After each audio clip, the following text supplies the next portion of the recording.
Assalamualaikum warahmatullahi wabarakatuh. Hari ini saya wawancara eksklusif terkait dengan sampai sejauh mana tanggapan dari mantan Ketua DPR di Kota Waringin Barat dengan adanya surat Sekretaris Jenderal Kemendagri, Kementerian Dalam Negeri terkait dengan adanya pengusulan untuk calon pejabat daerah yang di tahun 2023 ini akan diusulkan oleh Ketua DPRD dengan 3 kandidat yang akan masuk. Nah, bagaimana langkah-langkah? Demikian informasi yang kami dapat. Oke Pak, situasi politik ini kan semakin demokrasi ya, yang mana kita melihat perkembangan regulasi, aturan-aturan, istilah hitungan bulan itu terus punya perubahan-perubahan untuk membawa negara ini maju. Nah, akan tetapi yang saat ini yang menjadi tren, yang mana kita melihat surat dari Sekretaris Jenderal ya dari Kemendagri terkait yang mana penjabat bupati itu akan diajukan usulan calonnya itu 3 oleh Ketua DPRD. Nah, sampai sejauh mana ini Bapak menyikapi selaku mantan Ketua DPRD Kota Waringin Barat? Ya, terima kasih Bang Topik dan Pak. Ya, saya membaca surat yang dikirimkan dari Sekretaris Jenderal Kementerian Dalam Negeri kepada seluruh Ketua DPRD Kabupaten Kota yang memiliki pejabat bupati yang masa jabatannya hampir mendekati selesai, yaitu di bulan Mei kalau tidak salah di Kabupaten Kota Waringin Barat. Maka dalam undang-undang tentang pemilihan kepala daerah, gubernur, bupati, wali kota juga terkait dengan pemerintahan daerah, di situ dijabarkan bahwa sekurang-kurangnya 3 bulan atau 2 minggu sebelum masa habis jabatan pejabat bupati, maka DPRD mengirimkan surat kepada Kemendagri terkait 3 calon nama yang akan diusulkan untuk menjadi pejabat bupati di wilayah tersebut. Dalam undang-undang sudah disebutkan bahwa 3 nama itu boleh terhadap nama-nama yang lama maupun atau nama-nama yang baru.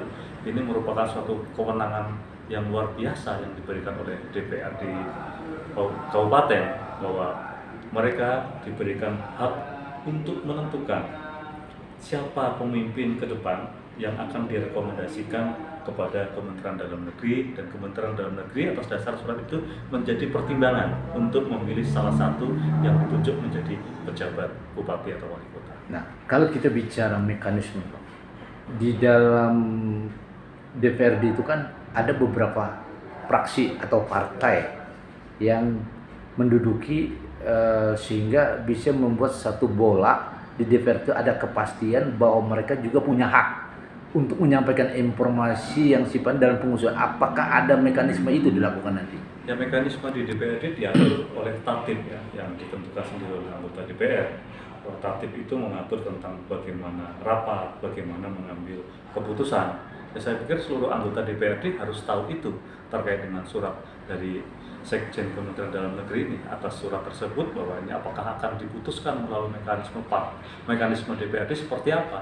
Apakah melalui rapat-rapat seluruh anggota DPR, apakah akan melalui pandangan-pandangan fraksi yang ada. Nah, tentunya ini menjadi bahan seluruh anggota DPRD untuk memberikan apresiasi dan memberikan sebuah telaah, sehingga pada saat nanti keputusan DPRD itu menjadi keputusan yang paling baik dan paling menguntungkan untuk masyarakat Kabupaten Kota Waringin Barat. Ya, tapi kan kalau kita bicara dalam satu pandangan masukan atau rapat-rapat tentu yang mana mekanisme aturan dewan yang saat ini kan full kegiatan ini. Nah, sedangkan ini kan sebelum 2 minggu setelah masa akhir jabatan sudah masuk. Nah, ini bagaimana nantinya kalau kita melihat mekanisme seperti itu? Saya pikir ini hal yang urgent ya. Pemerintahan daerah itu kan ada 2, yaitu eksekutif dan legislatif. Kalau pemerintah daerah itu eksekutif, tapi kalau pemerintahan daerah itu eksekutif dan legislatif. Sehingga ini sangat penting bagi seluruh anggota DPRD untuk memprioritaskan ini, karena ini menjadi sebuah kepemimpinan 1 tahun yang akan datang. Kota Waringin Barat mau dipimpin oleh siapa, itu bisa dinilai. Anggota DPRD harus bisa memberikan penilaian yang objektif. Pada saat ini kita sudah mempunyai pejabat bupati, kemudian ada surat yang harus kirimkan terkait dengan perpanjangan ataupun pergantian, ya itu sangat-sangat mungkin dilakukan karena di dalam undang-undang tersebut mengatakan bahwa boleh mengusulkan nama yang lama ataupun mengusulkan nama yang baru. Artinya di sini ada penilaian yang sudah bisa dinilai oleh anggota DPRD selama kepemimpinan 1 tahun ini, dan saya mendorong untuk teman-teman DPRD untuk bisa lebih khusus memperhatikan surat dari Kementerian Dalam Negeri ini. Nah, kalau kita bicara hak suara, apakah ini berbicara partai atau berbicara hak sebagai anggota dewan? Kalau dalam pengusulan nantinya. Ya, partai itu kan diwakili oleh anggota DPR, ya. Partai itu diwakili oleh anggota DPR yang ada di legislatif. Tentunya keputusan anggota DPRD yang berasal dari partai-partai tertentu juga akan dipengaruhi oleh partai-partai tersebut karena mereka adalah representatif daripada kata kepanjangan daripada partai, ya. Sehingga antara anggota DPRD ini juga pastilah mereka koordinasi dengan pimpinan partainya untuk mengambil sebuah keputusan-keputusan, karena ini kan semi keputusan politik. Karena anggota DPR itu keputusan semi politik karena pejabatnya semua anggota politik. Apakah ini berpengaruh dengan situasi ini, apalagi ini saat pasca pencalonan sebagai anggota dewan? Apakah ini berpengaruh nantinya? Ya, mudah-mudahan bisa profesional, ya. Bisa profesional anggota DPRD. Artinya ini adalah demi 250.000 kurang lebih penduduk Kabupaten Kota Waringin Barat, menggantungkan atas nanti keputusan yang diambil oleh DPRD dalam bentuk surat yang dikirimkan kepada Kementerian Dalam Negeri. Jadi mungkin tidak boleh main-main dalam hal ini. Ya, artinya kan bukan main-main, tapi paling tidak mereka memberikan pencerahan kepada masyarakat banyak bahwa yang memang betul-betul kandidat untuk dimajukan itu lebih kepentingan kepada masyarakat, bukan kepentingan secara otoriter, kan gitu ya. Betul. Ini pemimpin ini kan akan memimpin kita semua, yaitu kurang lebih 250.000 itu akan dipimpin oleh seorang bupati.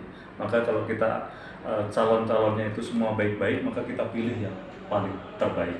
Oke, terima kasih.